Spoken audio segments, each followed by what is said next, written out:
5, 4, 3, 2, 1.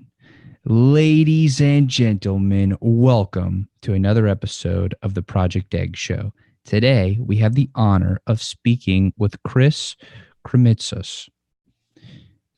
And please forgive me if I did not pronounce that correctly. No, it was perfect. That's a rarity. So thanks, Ben. I'm not saying that. I like literally fluidly perfect. There wasn't any. I'm really proud of you.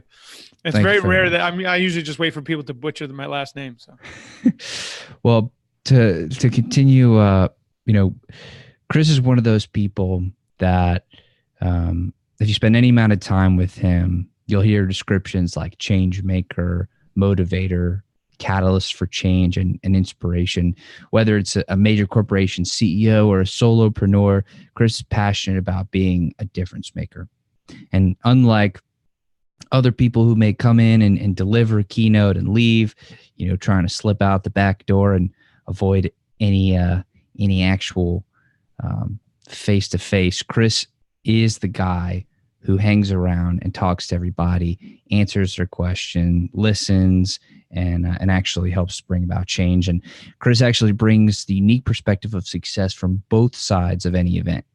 He understands the challenges of the organizer that needs to move an audience, having himself facilitated over 1,000 events. It's a lot of events that have brought together business owners toward economic growth under the umbrella of Tampa Bay Business Owners, which he founded in 2008. That success regionally was a springboard to launching a national event, Podfest Multimedia Expo, which he grew to over 500 attendees in just 3 years, with an expectation of 1,000 plus in year 4. In addition, Chris has done so many incredible things that I could not possibly capture in this brief introduction. So without any further ado, ladies and gentlemen, please put your digital hands together. Or if this is going out into the cosmos and you don't have hands, put your put your things together for Chris. How you doing today, man? I'm good, Ben. Thanks for having me on the show. Absolutely. Absolutely. Thank you so much for being a part of it. Let's jump right in. What is your story? Well, it's funny because when you were reading the bio, I guess what I have up on my website, I have to update it because since then we just finished the 5-year anniversary of Podfest and we hit over 1,000. And at the time I put that I've done 1,000 events because we thought it was a little too crazy to say 2,000. We're well over 2,000 at this point. So in simple verse, my story is I grew up in New York, immigrant household. My parents were from Greece, and I grew up where my uncles owned a restaurant, diner, New York diner. And I got to see them work really hard, and I got to see kind of the entrepreneurial life from a restaurateur's point of view. And it's a lot of hours. Basically, I always want to be an entrepreneur because my uncles always did really well, but they worked a lot of hours. And I learned that I wanted to get into something different. I really love community building. So when I moved to Florida in my 20s, I set out for a new life. And I was trying to do real estate investment at the time, but I really didn't enjoy it because it's transactional. And for me, I wanted to make an impact. So in a way, I was very lucky because I sold whatever homes I had accumulated in 06, 07, then the market crashed. So I had money while everything went down the tubes, and I had time. So I really asked myself, what is it that you want to accomplish in your life? And it was, I want to leave an impact, want to make a mark on this world. So I started what you read, the Tampa Bay Business Owners, and we started a community. And that community is really powerful, but we facilitated it through live events. So from that community, a lot of projects have come out of it. And now I'm known as a guy that really knows how to put on live events. I do consulting on live events as well as my own. And it's been an amazing ride, amazing journey. Let's talk about that thing that you were talking about before of being around entrepreneurship when you were younger. How did that shape your identity? And you talked about it a little bit, but I really want to drill down into like, what was that like for you? How did that change your thinking? How did that impact you as a young person? Well, yeah, for me, I was very aware of it because my uncles had, like when I was a kid, to have a multi-million dollar house was a big deal. It still is today, but back then it was, there was a big difference, and they did really well, and they had really nice homes, and we lived in a very wealthy area in New York. So, um, for my uncles to have such nice houses, and all of my peers, they were also, their parents did very well, but their parents were like doctors and attorneys. And I was like, how do like my uncles, my one uncle never went to school. Like he would sign his name with an X, literally. And he couldn't speak, he could barely speak English. So I'm like, how does this guy from nothing literally have all this abundance? And I fell in love with entrepreneurship. So at 8 years old, I knew that I was going to be an entrepreneur. So very unique in that I knew my DNA was going to be entrepreneurial. And then at 13, I started selling candy in school. So I would make $20 a day. My mother worked at a supermarket, so she would buy, I'd give her $10 to reinvest on my supply, and then I would sell the candy the next day. So anywhere from 20 to $30 a day, Monday through Friday. I was always disappointed when there was no school because that's a day I couldn't make money. But in that area, I remember during homeroom, I don't know if people have it anymore, but homeroom in the morning, the one girl, like she wanted her candy, and I was like, nah, I can't sell it to you in front of the teacher out of respect. She didn't care. She's like, she threw money at me, and she's like, give me my candy. So I gave her the candy. The teacher saw it, and she reported me to the principal. And this was an early lesson of dealing with government regulation. So I realized as an entrepreneur, the school is also in the business of making money via the sales of, I mean, if you look at what a school lunchroom is all like, it's paid for by the largest companies in America. There's no healthy food, especially in my generation. There was no healthy food. It was like pizza and pasta, and then candy was an upsell. The kids would buy it. So I was competing with the school by selling candy. So luckily the teacher, the principal felt bad for me, so she didn't suspend me, but I was about to get suspended, which in my household would have been a big deal. My dad found it funny, like the kid's selling candy. He's not a drug pusher, but it was a lesson learned to be careful of the rules, know what the rules are, and be careful when you're competing with a government entity, because at the end, it's very litigious, and unless you're on the inside, you'll wind up losing. So it's a weird lesson to learn at 13, but I still remember to this day that I learned about government regulations and the rule of law. Moving from that place of knowing that you wanted to be an entrepreneur, and then actually becoming an entrepreneur when you were 13, selling candy, how did you make that jump from entrepreneurship, making money, to building community? Like, where did that come into play? Yeah, I had a lot of what I would call, trial runs. So I was a contractor at one point. There's way too many to mention, but I'll tell you the pivotal moment if that's what you're looking for. Mm-hmm. Somewhere in my late 20s, I had done the real estate investment in Florida, and I was miserable. And I'm like, man, I thought this was the route. You make money and you're supposed to be happy. And I spent 6 months, literally I'd walk at sunset every day by the water. I live in Tampa Bay, so there's just beautiful waterways everywhere here. And I would walk on this place called Davis Islands that was literally a couple miles from my house. And on the left, there's a little airport. On the right, there's a yacht club with sailboats, and there's a port. So it's one of those things where your senses, it was just an amazing time for me to really think things out. And I would ask myself, when you grow up, what do you want to do with your life? You're in your late 20s. Obviously I was grown up, but like this, and you could ask yourself this at any age, but what do you want to do with your life? I was like, what would fulfill you? And I came up with the answer of helping people. So then I said, how do I drill down from helping people? What else are you really good at? And I liked business. I've always liked business. So I'm like, all right, I could help people in the realm of business. Then the other thing was, okay, well, what do I have at my disposal? At the time, I had 2 local TV shows. One was called The Bleep and Truth, which was a political debate show. And the other one was called Millionaire Mindset, which was a business show. The political show, even though it was extremely popular, would give me a headache when I was done with it because no one would agree. I mean, that was the nature. It was a debate show. The business show, I'd get a lot of people watching it, and they would thank me like, hey, thank you so much. That really helped me. I watched that. It helps me with learning about finances and all that stuff. So I decided to take the business show and make it into, I literally envisioned 100 people in front of a stage with a speaker. And literally 2 months later, that happened. I invited all these contacts I had met through my TV show. I also realized I was a really good matchmaker. I'm good at connecting people. So I took those three things. So think about this. I took wanting to help people, knowing that I'm a good matchmaker, and knowing that I like business. So I created the Tampa Bay Business Owners.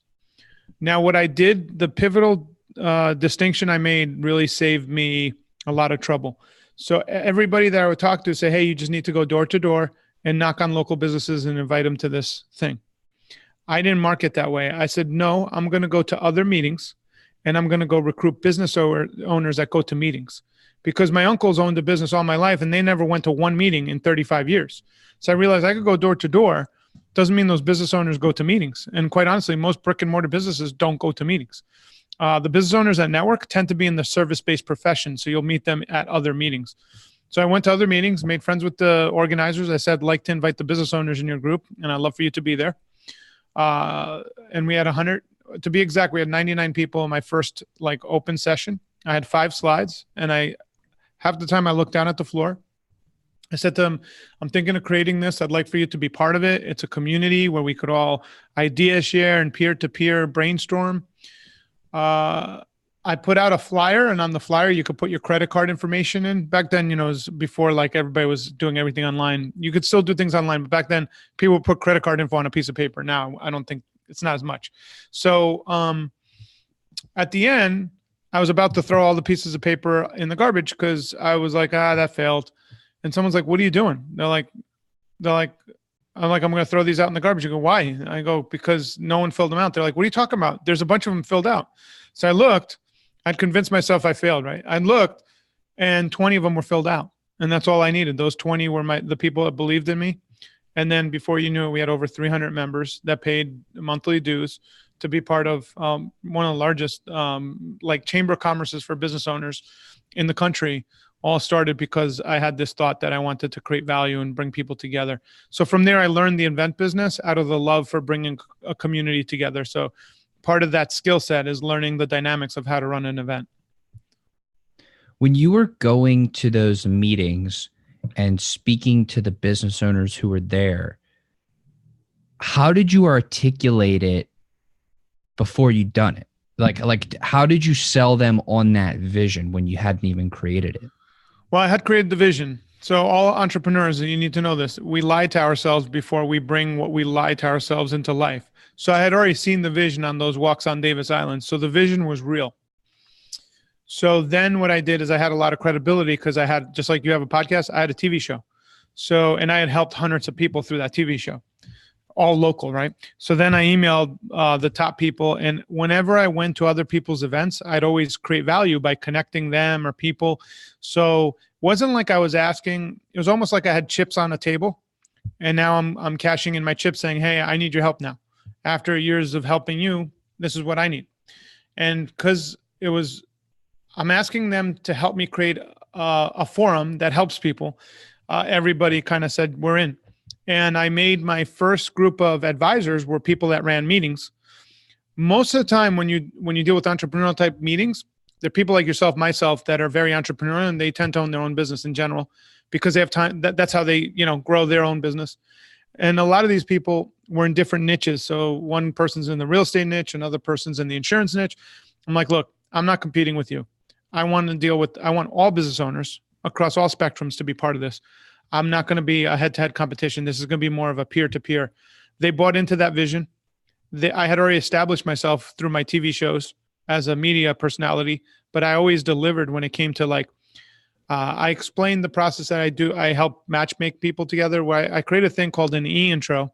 An e-introduction is an email that introduces people, but I would spend 20 minutes crafting an e-intro. So whenever I would create an e-intro, you could almost be guaranteed 99% of the time both parties would respond and that connection would get made. So it was a really cool thing that I was able to build up these chips on the table and ask for these favors, and people came out and helped me. When you were crafting those e-intros, How did you structure it to where there would definitely be a response? Like, did you talk to one side and then you talked to the other side and you articulated the vision, or did? Yeah. So let's say you and I are networking and I meet you and you're like, and I like you and I research your stuff and I'm like, all right, Ben really does get this many listeners. Ben's actually a really good interviewer, which you are. You actually listen, you cue in. Now I talk to other people that are not that great of interviewers. It's not saying that I don't want to help them, but I cannot help them in the way where I could introduce them to someone. For you, for instance, I would be willing, if I thought there was a good, like you like featuring, I think, people that you think people should know. Let's just say that have value and are interesting. They don't necessarily have to be famous. You know what I mean? So I would find someone based on our conversation that would fit your mold. And I would say, hey, Ben, if I ever have someone, let me know. You're like, yeah, actually, Chris, if you think they'd be great, let me know. So now that's an open invite. I wouldn't go out of my way, but when you're meeting a lot of people like I was, that right person's going to show up. So then I take that 20 minutes and you'll see an email pop up. It would say Ben, and then it would in parentheses say e-intro, and then let's say the other person's name is Jeff.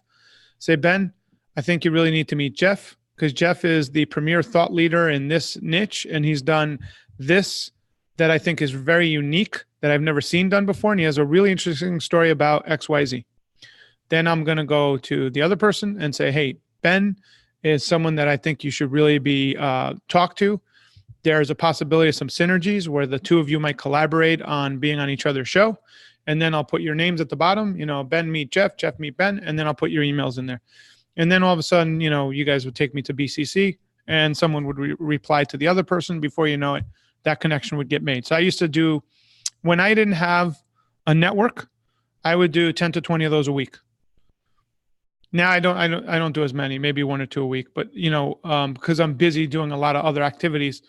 But when I didn't have anything, I would do 20 of them a week, and I became within a year or two one of the most valuable people in my community because of the value I was creating.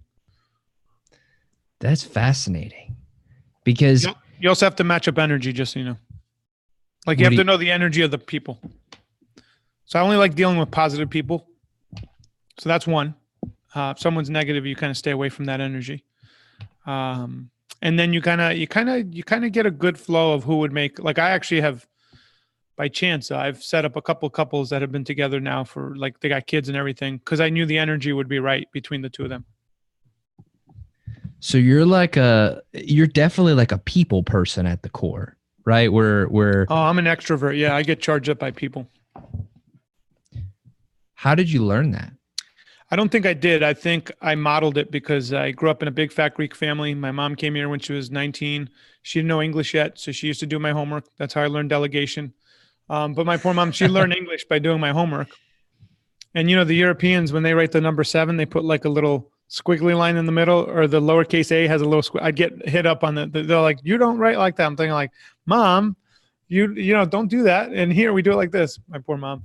But so I learned, but I really did, believe it or not. So out of modeling that behavior, I'm like, hey, you could delegate things, if you find the right people, and you necessarily don't want to delegate that kind of stuff to your mom. But my mom was trying to learn English, so for her, she saw it as an opportunity to do like even my ABCs, to learn the alphabet.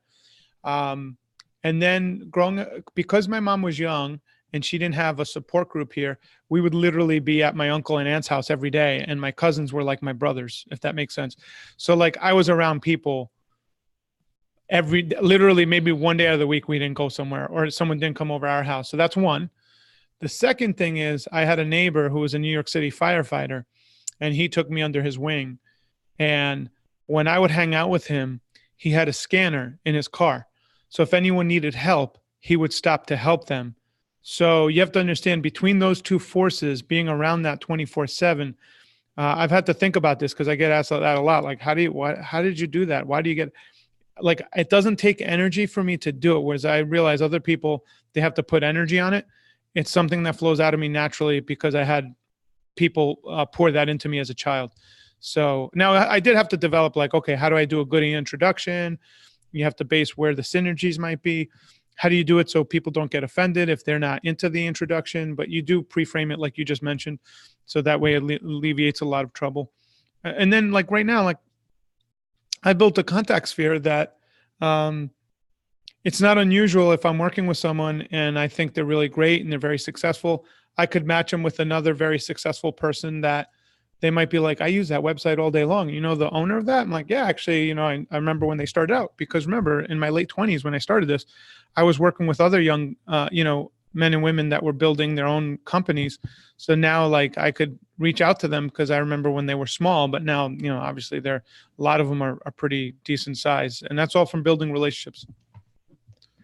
That's incredible, because the background of the show that very few people see is I see myself in a very similar light of being that connector and trying to help foster relationships that I think would be powerful. And it's interesting how you said that you like connecting people and you like business and you like helping people. I mean, I feel the same way. So it's crazy. Like the things you're saying, I'm like, oh yeah, that's like exactly how I think. So that's interesting. When you started thinking and you were taking those walks and you had those three things that you were like, okay, I'm sure about these three things. How did the stage with the people pop in your mind? Like, why that in particular? That's a great question. Why did I go the live event aspect? I think one is I'm charged up by people, what you just said, like extroversion is how I refuel my battery. So just so you know, and I want to be very clear because a lot of people mistake extrovert to introvert. They think an introvert can't be out in public in a meeting space. That's not what that means. What it really means usually is an extrovert, I get charged up by being around people, like talking to you, I get charged up, right? An introvert gets charged up when they're alone, maybe reading a book or recharging with their thoughts. And there's a hybrid in between the two. So I just want to be clear, only because I deal with a lot of podcasters and YouTubers, and they're introverts. But they're great communicators. They might walk into a room. Yeah, maybe they're not the life of the party, but doesn't mean that they hate it. Some do, like there's probably a propensity to it. But when we hear the word extrovert, introvert, it's how you get charged up. So for me, when I was visualizing, I got charged up by being in front of a room, and I guess I could see the impact I'm making in real time. So Ben, I'll give you an example. I don't do, like, I've been thinking about doing like an interview podcast like I used to, but I don't have the same juice because I used to do, I do my live interviews in front of 100 people. If that interview was not good, I knew it immediately because people get up and leave in real time while they're sitting in front of you. And when they become your community members and they love you, and they still get up and leave, that's bad because they're there for you. So I got so good at selecting really great guests. It was only once a month, so I had a month to really gear up and find the ungettable get, so to speak. And then I had to craft out their life story in a way that would be digestible. And then, I don't know, there's something special about having 100 people hanging on a moment that you're all sharing together and the energy. I just loved it. And that's why probably I love events so much. There's something about all of us collectively. And I'll tell you, you could, when you look out in a sea of faces, and let's just say there's 100 people sitting down watching an interview. There's going to be 5 or 6 faces that it's a weird thing, but it's like bright light shining back at you. And if you become really good at it, you'll focus in on those people and they're going to charge you up while you're up there. Now, if you're focused on the negative, you will see 2 or 3 people having a crappy day, and it'll suck your energy. So it's kind of interesting. I've done this so much where I got used to where I knew what I was going to do, so I could focus on the room and see who's in there and see all the faces. And you don't necessarily see all of them, but you see people. You do see energy bouncing back at you when you're up in front of the room, for sure. When you're going out and getting those ungettable guests, like I feel like I know what you mean by that, but can you talk about like how you actually go get those guests and what you mean by ungettable? Well, for me as a business community, the ungettable guest was like the founder of Hooters, who doesn't do interviews anymore and is on like the board of all these cancer, things. That would be an ungettable guest. So the way we would do it is we would put out to our community. Remember, I had 100 people that would show up at the live events, but 300 people as a base.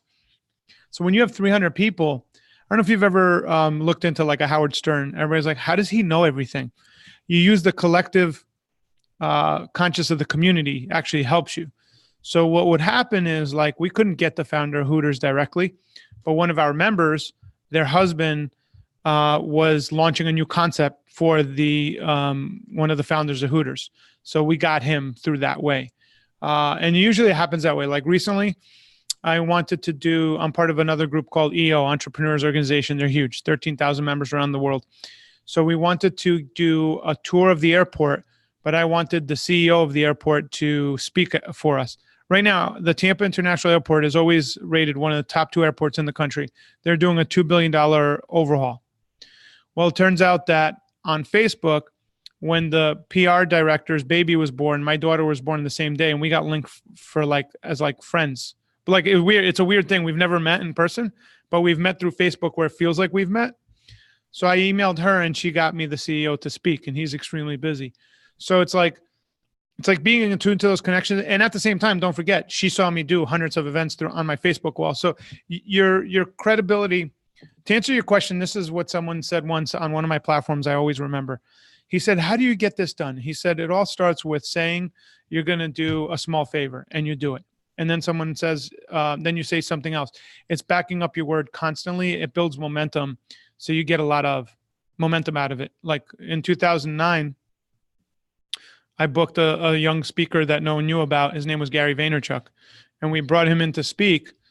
He had a book called Crush It. Before that, he was doing Wine Library TV. So,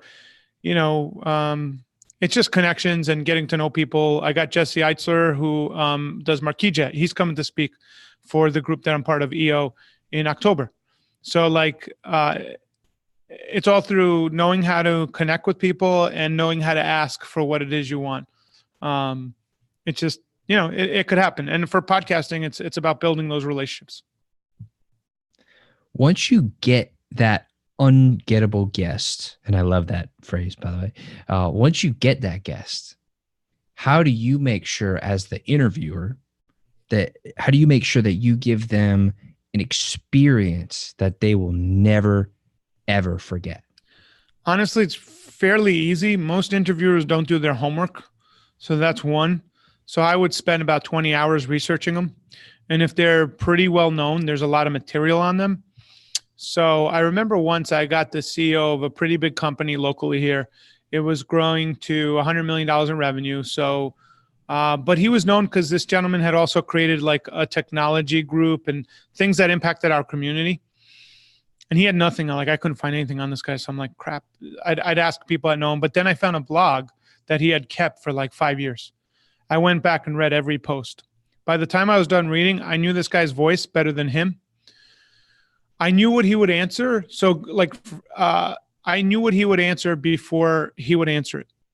So a lot of times when I'm interviewing people, I have slides up on a screen of their life story, and they can't believe that the slides correlate with their answers because I've already done my research. Now, 2 things. If you want to be a personality, you don't necessarily have to be a great interviewer. If you want to be a great interviewer, then I think you have to do really good research. Like when you watch Joe Rogan, right? He gets 100 million downloads, I think, a month at this point, collectively. He is interviewing people he's already interested in. So many times he's already listened to their book. He's researched about that subject matter. So he's able to open up doors that other people can't. And all of a sudden he's having a 2-hour conversation that I listened to all the way till the end. And then you're like, wow, I can't believe I just listened to that. How long was it? 2.5 hours or 2 hours. You're like, whoa. So it's all about understanding your subject matter, generally being interested in it. And then it depends how much time you have. Bigger guests are not going to give people that are just starting out a lot of time. So when you have a small amount of time, you really have to know where you're going to take that interview. So my recommendation is knowing what track you want to do. And then the advice I got, Ben, when I was starting out was from an attorney that had, I believe he had taken a case all the way up to the Supreme Court. And he said to me, he said, when you have someone up on the stand and you ask them questions, those questions open up doors. He goes, and you have 2 choices. You could open up that door and enter it, or you could go ask your next question. Now, if you ask your next question, you just close all those doors. So I took that to heart, and I realized when you're in the moment, you could listen to what someone's saying, And then you could choose if you want to open up one of those doors that they open up. And you've been doing that in this interview, and you could see where that goes. Now, as a great interviewer, that you always have to try and bring it back to what you're trying to accomplish for your audience. And that's kind of, I hope that gives you some advice on a nutshell of what I've learned when it comes to this stuff.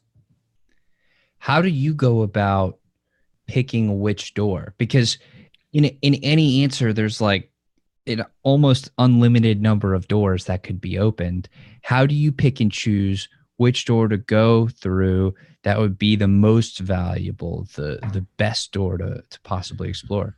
You have to go by feel, and it depends what you're trying to go for. I can't think of a situation that I have offhand. I have situations where I've opened up doors. You just have to be very careful. I'll give you something I was listening to that I was like, man, that person just missed a great opportunity. Tim Ferriss was interviewing Mike Rowe. Now, you and I could interview Mike Rowe, but we would not get the same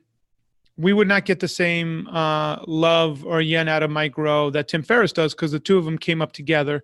They had some similar experiences. They had seen each other at a TED conference. So somewhere along the line, Tim asked him about his grandfather, who was his mentor, and Mike opened up an enormous door. That door was what his grandfather means to him and what that relationship meant to him. Instead, after that, Tim went to his next question, and that door closed. And I was so disappointed as a listener, because I was like, man, I would love to know something that personal about Mike Rowe. Like, I really enjoy Mike Rowe as an entertainer. So you just have to be like, you have to also think about your audience and ask yourself, while the person's talking, would that door be of value to my audience? And then you can choose to open it. Now, the other thing I do is I hate asking for permission. So once we start an interview, then that means I could ask those questions. If you don't want to answer, that is more than okay. But I won't say, Ben, I hope it's okay. I'm going to go into an area you might not want to talk about, and then ask the question. I don't do that. If someone's talking about, I don't know, they lost someone really dear to them, I'll be like, well, what did that person mean to you? Or what do you remember about that person? And then I just go right into the questions. And if it's uncomfortable, then it's uncomfortable. But my job is to ask the questions and create a moment for that person, myself, and whoever's listening. As you've been hosting these live events and putting them on and growing your business, growing your sphere, how have you leveraged the internet and technology and social media? Because it seems like you were building this and you were on this trajectory. And then, social media kind of came and rose, and that kind of, all that was kind of happening at the same time. So how did you pivot, adjust, integrate? How did you make all that work together? So when I started my first group in 2009, you have to realize in Tampa, Florida, the real estate market bottomed out. So everybody lost their job. Like 30% of everybody lost either all their money, or a good portion lost their jobs because they were real estate based jobs. So I would give everybody an index card during my meetings, and I'd ask them, what are the 3 top pain points that they're dealing with, or what are the 3 top challenges? And at the time, one of them was dealing with my web programmer. What had happened was we were transitioning from HTML to Web 2.0, and social media was just making a blip, like Twitter, all these little things were popping up. And I created a meetup group for people to learn internet marketing in 2009. So those groups now have thousands of people on them. I used to do 150 events a year just in meetups. And we would literally teach everybody Twitter, Facebook. That's why we featured Gary Vaynerchuk early on. He was one of the few thought leaders. I tried to feature Tim Ferriss, but he hit it much bigger than Gary early on because he had the 4-hour work week. So we basically started teaching people classes. Now, what I wish I would have done was put those classes online. What I didn't understand at the time, I thought everybody was teaching internet marketing localized. That wasn't happening. There was only like a handful of people. We all knew who they were. There was no one doing what I was doing. So I could have actually had a national conference much earlier for social media. So then then that's how I caught hold of podcasts. Someone was teaching podcasts at one of my local meetups, and then I just took podcasting and ran with it. So I've always been on the cutting edge of technology. Like my good friend develops Alexa skills, and we were actually going to write a book about future proofing, because most people don't realize in the near future, I'll be able to listen to a podcast, and then I'll be able to ask either the host or the interviewer questions, and the chatbot will answer as if it's that person. Now that's amazing. I definitely want to open that door. Like, let's explore that. Well, that's what's good. That's one of the possibilities that might happen. Right now, Google already has bots that are learning. So let's say take John Maxwell, because he's almost at 100 leadership books. The bot will ingest all of his books, and then you could ask the bot questions as if it's John Maxwell, and it'll answer based on its collective intelligent learning from reading all his books. So how do podcasters prepare for that? How do we get ready? You just wait to see how, human interaction takes a while. So like when I learned about podcasting in 2013, now it's going on about 6 years, I realized that podcasting was starting to really pick up. And I knew about podcasting, but I didn't really pay attention to it till that time. And as an early adapter, I realized I was probably about 2 to 3 years ahead. And that's when we started all these meetups. I started the Florida Podcast Association, started the Podfest Multimedia Expo. So then slowly but surely, now I'm one of the top leaders in the country on this stuff. We made the official documentary on podcasting called The Messengers. So it's just paying attention and dipping your toe in and feeling it out. With artificial intelligence, it's kind of scary in a way, because there's going to be a lot of displacement, because this stuff is going to be so smart. It's going to be able to really replace most jobs that we know of today. And I'm not talking about labor intensive jobs. That's already happening. I'm talking about like service-based jobs. Like 90% of lawyers won't be needed, accountants.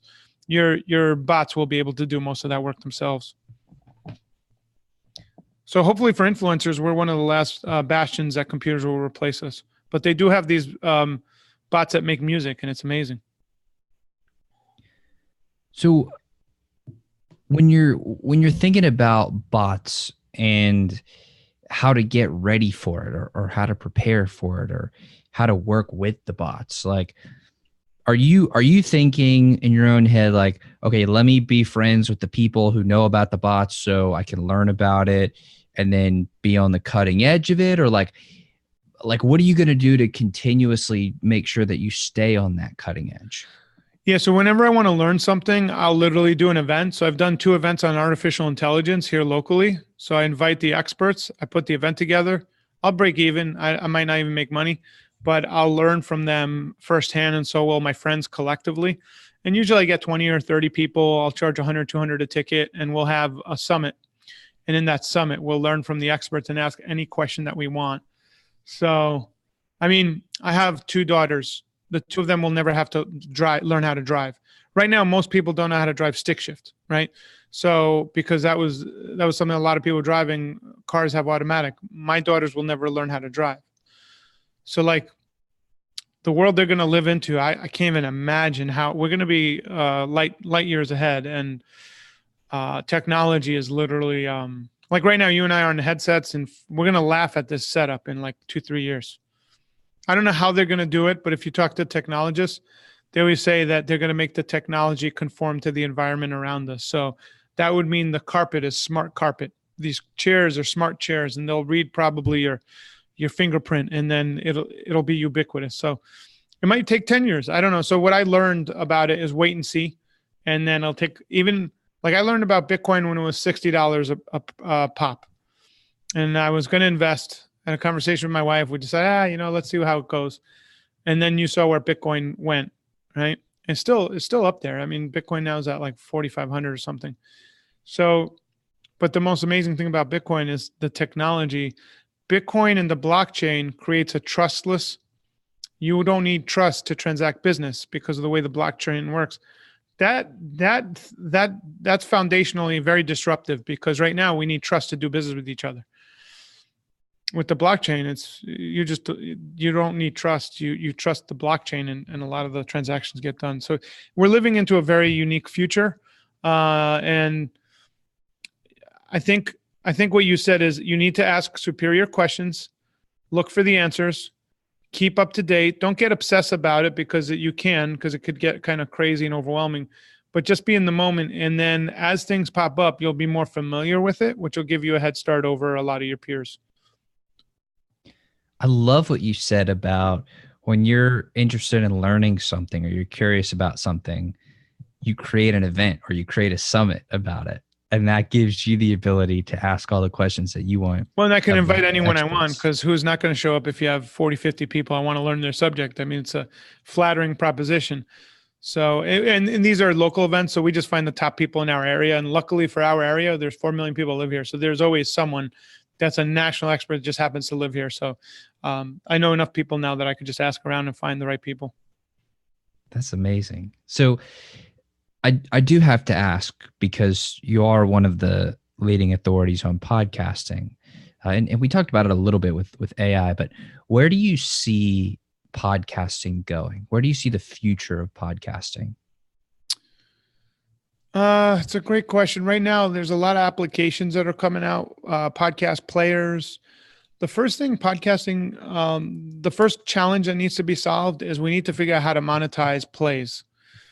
So the first person that does that, and there's a really cool app called Podcoin that I don't know if have you seen that one, Ben? Yeah, go on Podcoin and claim your podcast. They put you in their bonus pool and you wind up getting downloads right off the bat. They were very good to me because I helped them about a month ago. It literally doubled my wife's stats and she had decent numbers, but they were featuring her a lot. But even when you get featured, you get a nice little bump. You got to claim your podcast. So they're gamifying the podcast listening experience, and that's allowing for monetization down the road. So I think that's going to be a really good, you need some kind of monetization for these content creators, the way YouTube has monetization, and you'll see podcasts really fly, go through the roof. You're going to see a lot more. I don't know about smart players. I see that as a newsworthy type platform. So a lot of news updates. If you have like a fishing report or news report, you might listen to a podcast in Alexa, but you're not going to play it throughout your whole house because it's going to annoy your family. So you're probably going to listen through your headset. And like I said, you're going to see where I could have a bot. So let's say someone wants to schedule time with me or they want consult. I could have a freemium bot that could answer as if it was me. And then if someone wants to work with me, it's a premium. So, and the bot will learn everything I've said on my podcast. So it'll have my philosophy in tow. So I could see that happening too. So I want to know about something you talked about earlier, the difference between being a great interviewer versus being more of a personality. Can you talk about why, like which one are you? Why did you decide to go that route? So I'm probably more of a great interviewer. I can be a personality, but I don't need to be. So the way I know that is I do these events. Most people that are organizers that do events starve to give themselves stage time. The only time you'll see me up on stage usually is when I'm facilitating or introducing someone. And then I'll say something while I'm up there, but I'm not starving to have an hour of talking time. I'd rather give it to someone else. So that kind of I realized that one day. I'm like, yeah, I don't like facilitating and speaking. Now I do love speaking, and I'll do at least 50 engagements a year. So I do a lot of speaking. But on my own events, it's a platform that was created to help lift other people and their message, as long as it's obviously aligned with, my values. Gary Vaynerchuk is a personality. So when Gary has guests on, it doesn't matter if they're good or not, because Gary's going to overpower them. So if you understand what I mean, yes, it's going to be great information, maybe, but at the end of the day, Gary's going to answer as many questions as his guests. That's a personality. And there's no good or bad. He only cares about the Gary V brand and how. So if he has a big guest, he's excited because that person helps his brand grow. An interviewer is more like a Larry King, even though he was a brand, but he would listen to his guest and give him the platform. Oprah is actually a good blend of both personality and interviewer. You have to understand, though, for Oprah, when she came online, it was a lot easier to be both, because she was programmed on the TV dial. Now people. So Joe Rogan doesn't need to be a personality, and he's a great interviewer. So if you really look at Joe Rogan's show, even though he's a personality, he'd rather be a great interviewer. So on his show, he's just a phenomenal interviewer. It's not about him. It's about making a great conversation for him and his guests. So I would classify him, if you look at his podcast, as a great interviewer. Does that make sense? Yeah.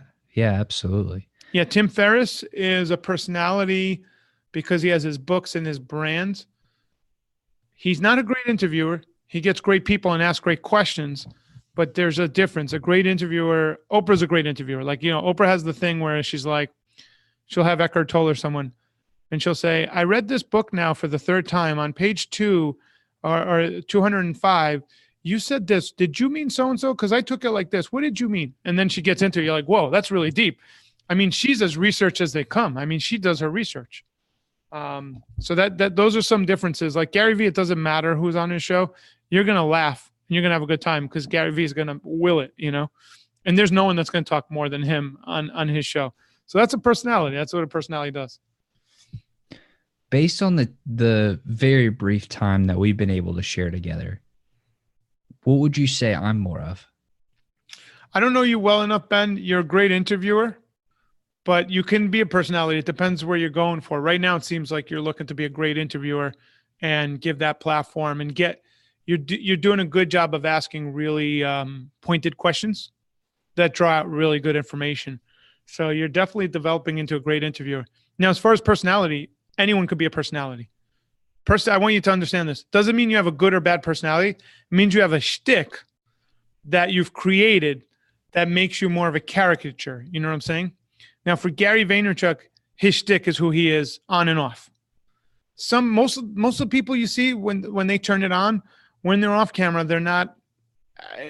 They're turning the knob a little bit, to 10. Then when they're off camera, they're back at 5. So most people kind of amp up the shtick to be a personality, if that makes sense. Absolutely, it makes sense, and I appreciate the kind words that you did share. I do have a few more questions for you. Then we'll wrap it on up. We've talked a lot about your professional journey and things that you've gotten into, and a little bit about tactically how you did it. But what's been going on in your personal life this whole time? So I have a beautiful wife that she and I met shortly after that walk of what I call standing in the silence. That's what I call that period of my time. I stood in the silence and I listened. And I met my wife, and now we have 2 beautiful daughters. One is 3.5. The other one is 4 months old. And Sedona is my oldest. Savannah is my youngest. And it's been pretty amazing. I'm going out on a West Coast tour next week. So I'll be out doing some speaking in San Diego, Austin, and then doing some business things in Phoenix. But the reason why we're going out west for the month is I'll get to visit my wife's family, and my daughters will be with their grandparents and their cousins. So I always try and wrap family into pretty much anything I do, because that's one of my top values is my daughters. And after I'm done here, I usually go pick up my daughter, take her home, and I'll drive her to daycare. So I'm a very active parent when it comes to that in that regards. Now, my wife does a lot more than I do, but I definitely want to be home with my daughters and watch them grow up. One of the things that I feel is a bedrock of humanity is connection, and on a lot of different levels.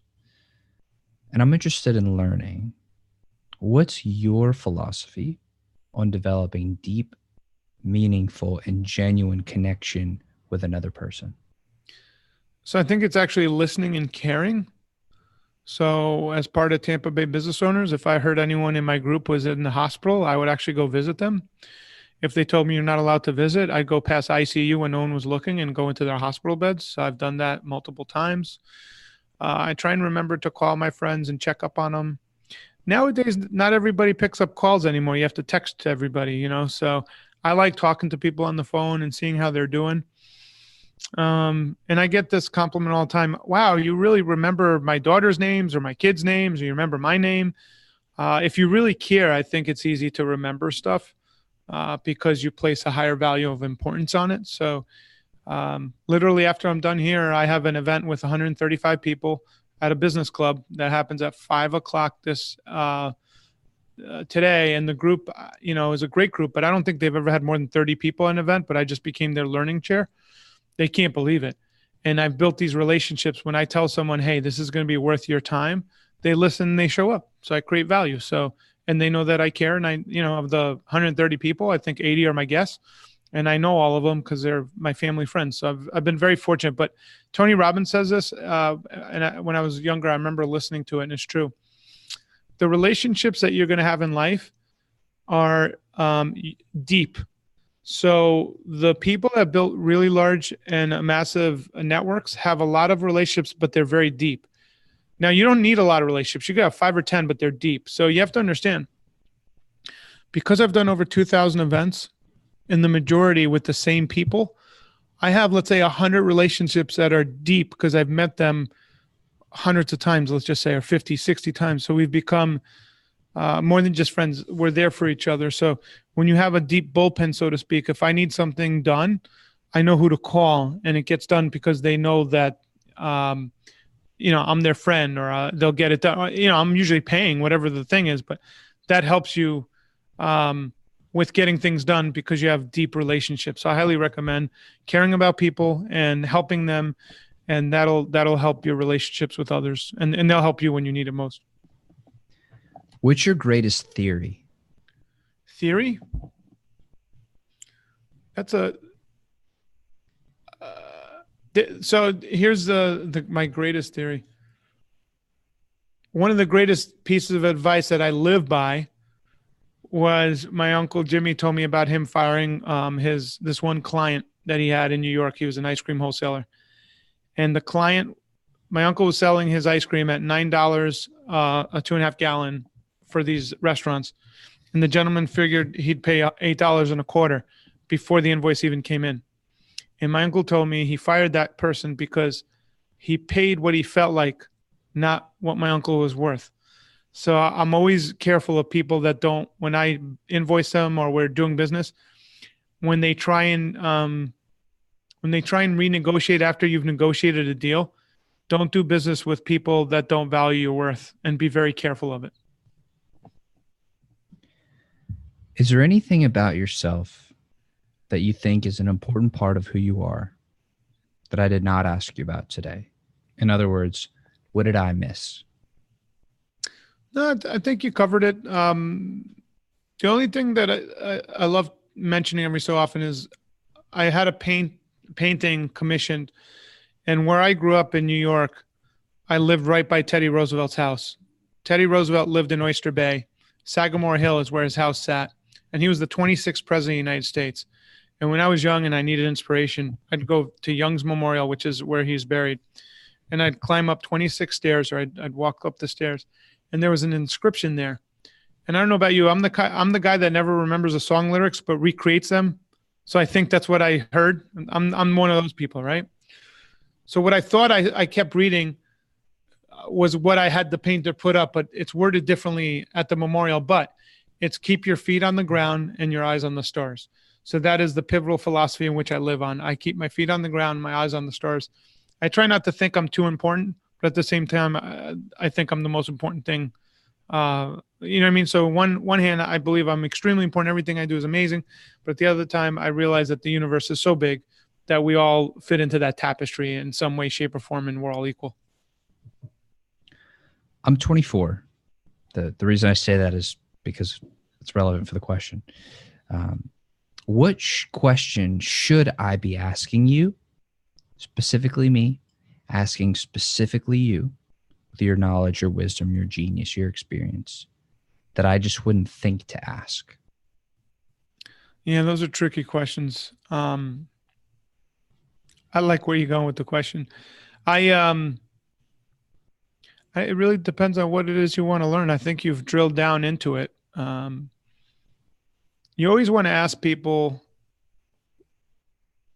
when you're young, you always want to understand how people think. What I would tell you, and this is just some advice, maybe the question you would have asked is, how do you do business with people? How do you evaluate people? And the answer to that is, I learned a little later than I would have liked. I would have liked to learn this about your age. Be careful of what people say, watch their actions, and make sure that it marries up to what they say. Sometimes those small inaccuracies it's okay. But other times, if you're like, for instance, if you get into business with someone, like for me, I'd rather loan them a couple grand, see if they pay me back, depending where you're at. If it's $100 or $50, sometimes you're better off doing small tests to see the value they place on things before you get in full force with someone, way, shape, or form. And always pay attention to the words that they use, because it'll cue you into their thought process and how they see the world. I think that's a really important thing. Well, Chris, I want to say thank you so much for coming on the show today and sharing this time with me. It's been very special, and it's truly been an honor. So thank you. Thanks, Ben. Thanks for having me on, man. Absolutely. And to everybody who's watching, listening, I want to thank y'all. I love y'all so, so much from the bottom of my heart. Thank you for supporting the show, sticking with us all the way to the end. Y'all rock. Chris, you want to leave us with some actionable tips that we can take action on immediately to improve our life? Wake up with intention. If you're someone like me where you have kids, wake up early before they wake up so you have time to yourself. I mean that because I'm a night owl. So it took me years to figure out, like, wait a minute, if they get up at 7, I got to get up at 4 or 5, to have an hour or two by myself. That's really important. Wherever you're at, if you can, or make it a priority, take a walk and think about your life and be present to the environment around you and live an intentional life. Unfortunately, we get so tied up that we think everything's so intense and so stressful. I really believe a lot of people are coming down with a lot of things due to all the stress that they're putting in their body and all the bad stuff that comes out. So make sure to live an intentional life and to spend some time every day, whether it's 10 minutes, 20 minutes, or 30 minutes by yourself. The way I do it usually is walking sunset, walk the beach, or walk along the water at sunset is kind of what I do. So that's my 2 cents. Fantastic. And I want to thank you again, Chris. I want to thank everybody who's watching, listening. I will see y'all in the next episode. Take care.